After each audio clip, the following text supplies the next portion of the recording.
Good morning, student. Today I will revise you the third chapter of geography. Motion of the earth. पृथ्वी की गतियां. As you know that the earth has two types of motion. जैसा कि आप जानते हैं पृथ्वी की गति दो प्रकार की है, namely rotation and revolution. घूर्णन एवं परिक्रमण. तो बच्चों, पृथ्वी की दो गतियां हैं, दो प्रकार की गति करती है पृथ्वी. कौन सी? घूर्णन एवं परिक्रमण, यानी रोटेशन और रिवॉल्यूशन. तो rotation is the movement of the earth on its axis. पृथ्वी का अपने अक्ष पर घूमना घूर्णन कहलाता है. The movement of the earth around the sun in a fixed पथ और ऑर्बिट इज कॉल्ड रिवॉल्यूशन. सूर्य के चारों ओर एक स्थिर कक्ष में पृथ्वी की गति को परिक्रमण कहते हैं. The axis of the earth, which is an imaginary line, makes an angle of 66.5 degree with its orbital plane. पृथ्वी का अक्ष एक काल्पनिक रेखा है जो इसके कक्षीय सतह से 66 सही 1/2 का कोण बनाती है. वह समतल जो कक्ष के द्वारा बनाया जाता है उसे कक्षीय समतल कहते हैं, यानी orbital plane. The plane formed by the orbit is known as the orbital plane. The earth receives light from the sun. पृथ्वी सूर्य से प्रकाश प्राप्त करती है. Due to the spherical shape of the earth, only half of it gets light from the sun at a time. पृथ्वी का आकार गोले के समान, इसलिए एक समय में सिर्फ इसके आधे भाग पर ही सूर्य की रोशनी प्राप्त होती है. The portion facing the sun experiences day while the other half away from sun experiences night. सूर्य की ओर वाले भाग में दिन होता है, जबकि दूसरा भाग जो सूर्य से दूर होता है वहां पर रात होती है. The circle that divides the day from night on the globe is called the circle of illumination. Globe पर वह वृत्त जो दिन तथा रात को विभाजित करता है उसे प्रदीप्त वृत्त कहते हैं. This circle does not coincide with the axis. The earth takes about 24 hours to complete one rotation around its axis. यह वृत्त अक्ष के साथ नहीं मिलता है. पृथ्वी अपने अक्ष पर एक चक्कर लगभग पूरा करने में 24 घंटे का समय लेती है. The period of rotation is known as the earth day. घूर्णन के समय काल को पृथ्वी दिन कहा जाता है। This is the daily motion of the अर्थ। यह पृथ्वी की दैनिक गति है। What would happen if the earth did not rotate? अगर पृथ्वी घूर्णन नहीं करे तो क्या होगा? The portion of the earth facing the sun would always experience day. सूर्य के तरफ वाले पृथ्वी के भाग में हमेशा दिन होगा, जिसके कारण thus bringing continuous warmth to the region, जिसके कारण उस भाग में गर्मी लगातार पड़ेगी।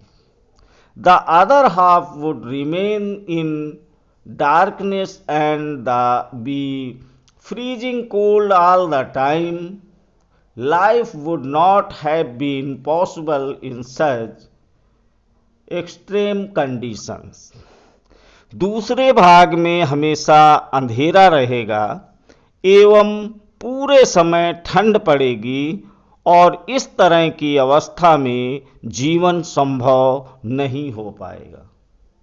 The second motion of the earth around the sun in its orbit is called revolution. पृथ्वी की दूसरी गति जो सूर्य के चारों ओर कक्ष में होती है उसे परिक्रमण कहा जाता है। It takes 365 and 1/4 days to revolve around the sun। पृथ्वी एक वर्ष या 365 सही 1/4 दिन में सूर्य का एक चक्कर लगाती है और हम लोग एक वर्ष 365 दिन का मानते हैं। We consider a year as consisting of 365 days only and ignore 6 hours for the sake of convenience। तो हम लोग एक वर्ष 365 दिन का मानते हैं तथा सुविधा के लिए 6 घंटों को इसमें नहीं जोड़ते।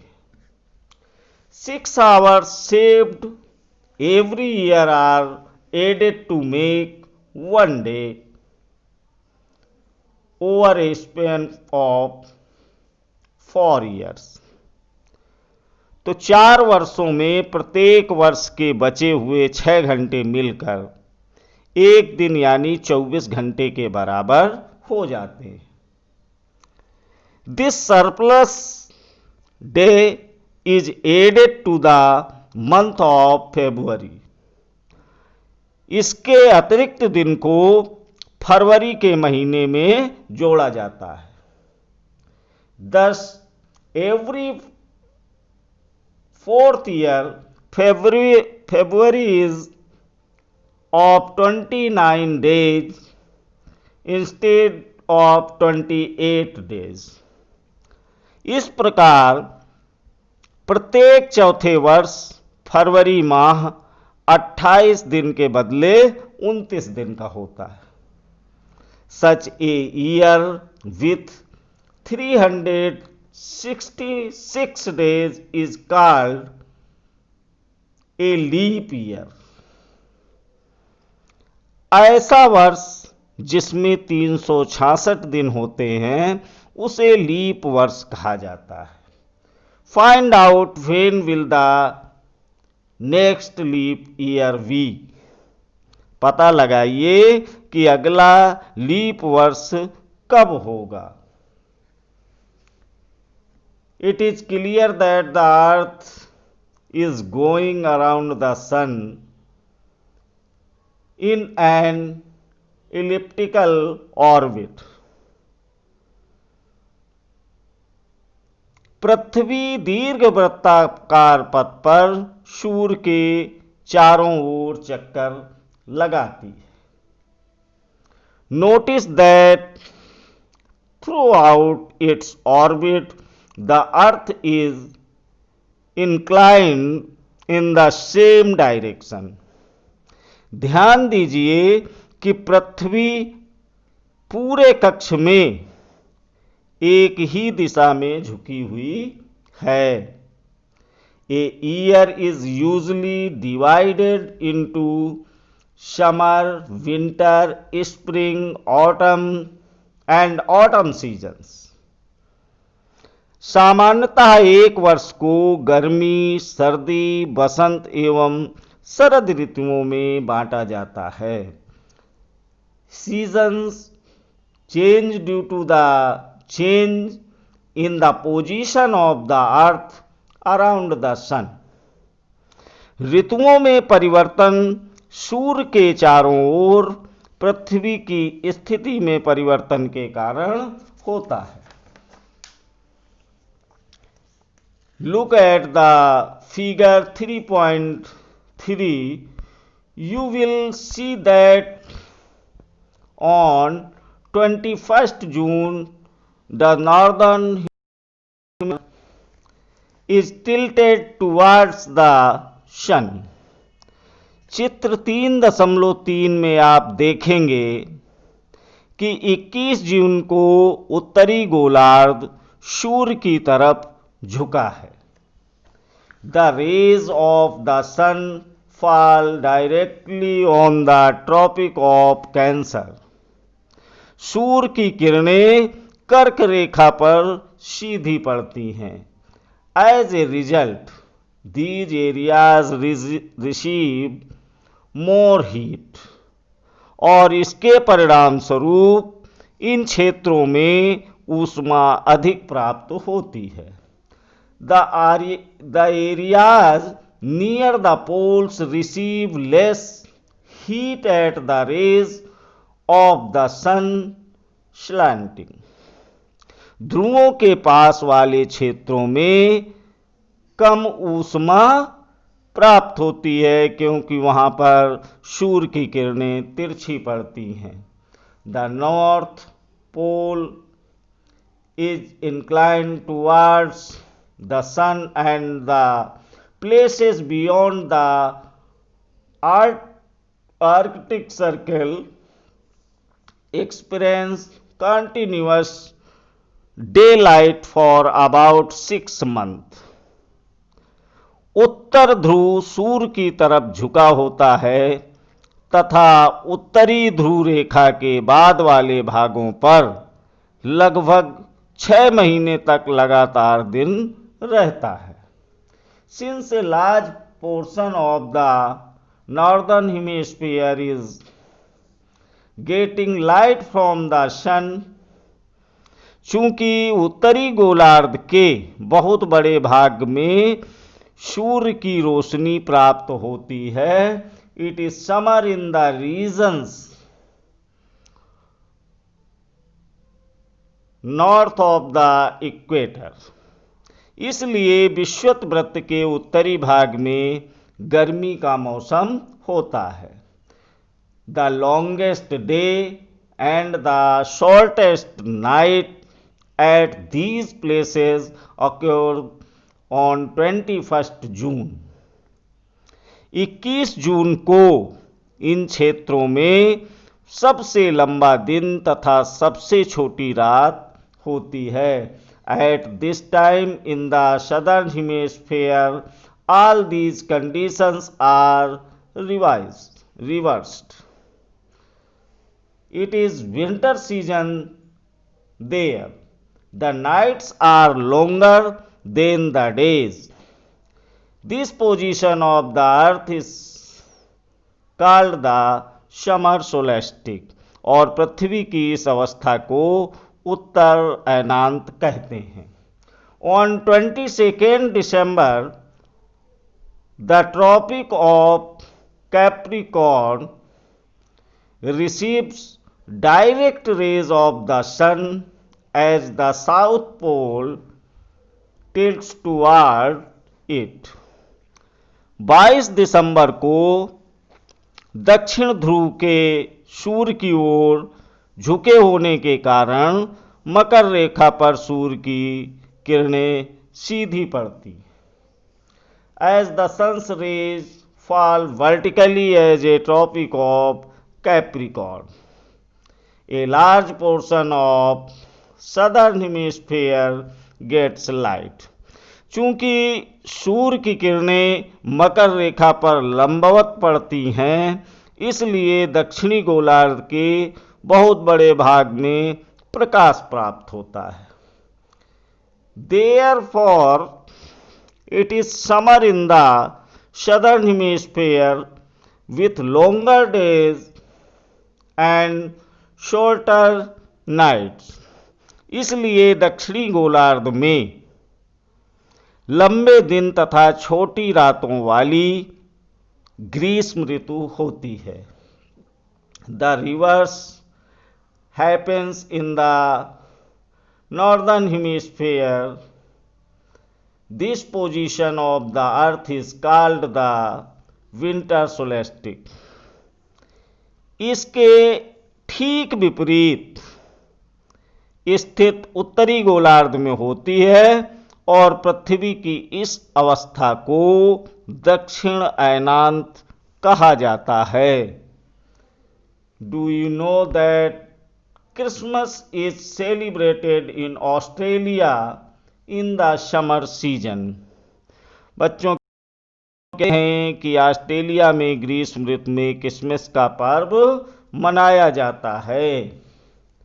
On 21st March and September 23rd, direct rays of the sun fall on the equator. 21 मार्च एवं 23 सितंबर को सूर्य की किरणें विषुवत वृत्त पर सीधी पड़ती हैं. At this position, neither of the poles is tilted towards the sun, so the whole earth experiences equal days and equal nights.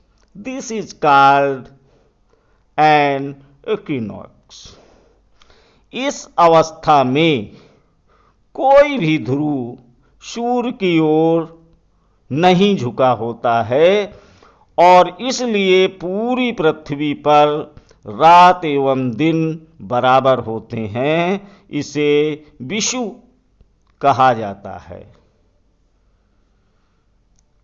On 23rd September, it is autumn season in the northern hemisphere and spring season in the southern hemisphere.